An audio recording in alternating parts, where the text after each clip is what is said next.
Thank you, everybody, for coming to the Aaron Torres Podcast YouTube page. I do have one quick favor before we get to the video that you came here for, and that is very simply this. You see that little red subscribe button below this video? Go ahead, smash that subscribe button. It really does help me. It really does help this channel grow and my audience grow. So go ahead and hit that red subscribe button. And now, here is the video that you came here for.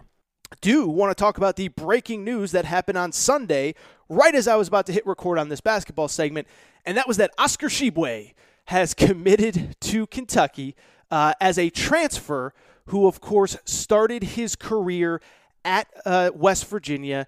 He decided about 2 weeks ago to leave, and when he left, I said point blank, end of story, this kid is probably the best big man transfer that will enter the portal all of this year. Whoever gets him is going to be incredibly lucky. But it was kind of a weird, bizarre recruitment. I didn't really tweet much about it because there was all sorts of mixed reports since he decided to leave West Virginia.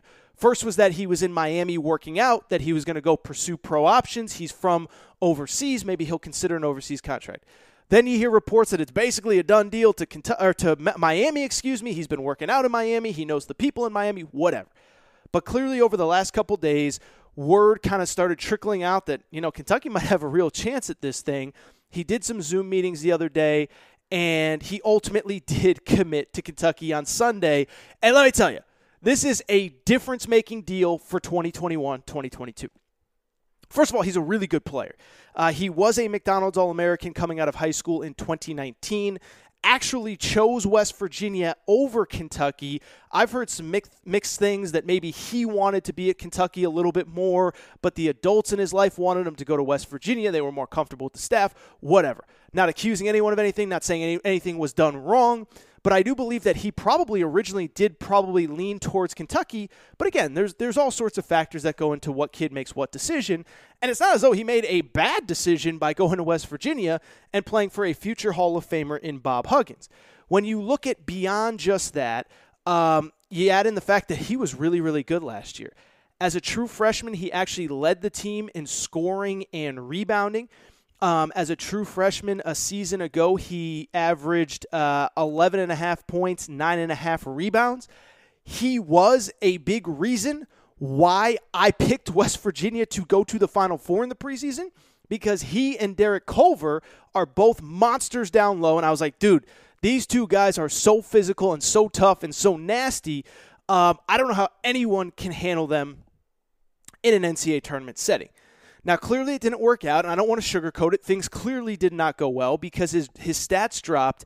And if you watched West Virginia, it was weird. You could just tell there was something not right with this team. And to be honest, I have no super inside information. I don't know if he was unhappy. I don't know if it was a mental health deal. I don't know if he butted heads with Bob Huggins. I don't know if he just didn't improve from one year to the next. So I'm not here to say that West Virginia is 100% to blame for him leaving, or he totally made the wrong decision for leaving. That's not what I'm here about. That's not what I'm here to say. What I'm here to say, by the way, is what I've been pretty consistent about all season long when it comes to transfers, when it comes to opt-outs. This is a weird year. It's bizarre. You're isolated. I just said it with the college football stuff a minute ago. You're away from your family. You can't see your parents. You're stuck in a hotel room. You're stuck in a dorm room. You can't go anywhere. You can't do anything. This is mentally draining and mentally exhausting for everybody. And so if a kid decides in football that he wants to opt out with a game or two left, in football decides he wants to transfer, in basketball decides he wants to transfer, I am not going to be critical. I just think it's one of those deals where it is such a bizarre year that I can't blame anybody for being uncertain of what their future is, whether it is in the football level, the basketball level, a non-revenue sport, whatever.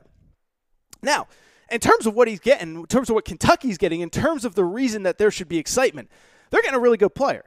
First of all, like I mentioned, he averaged 11 and 9 in his first season in college basketball as a freshman last year.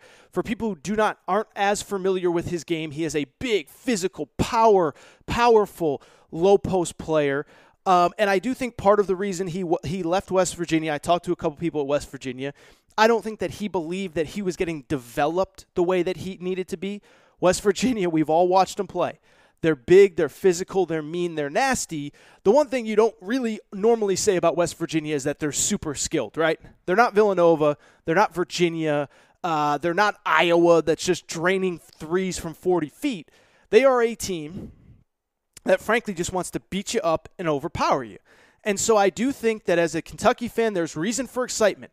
He does bring a unique skill set, which we'll get into in a minute, but I do think there is some skill development things that he needs to work on and that he wants to work on, and which is why he decided to leave West Virginia in the first place.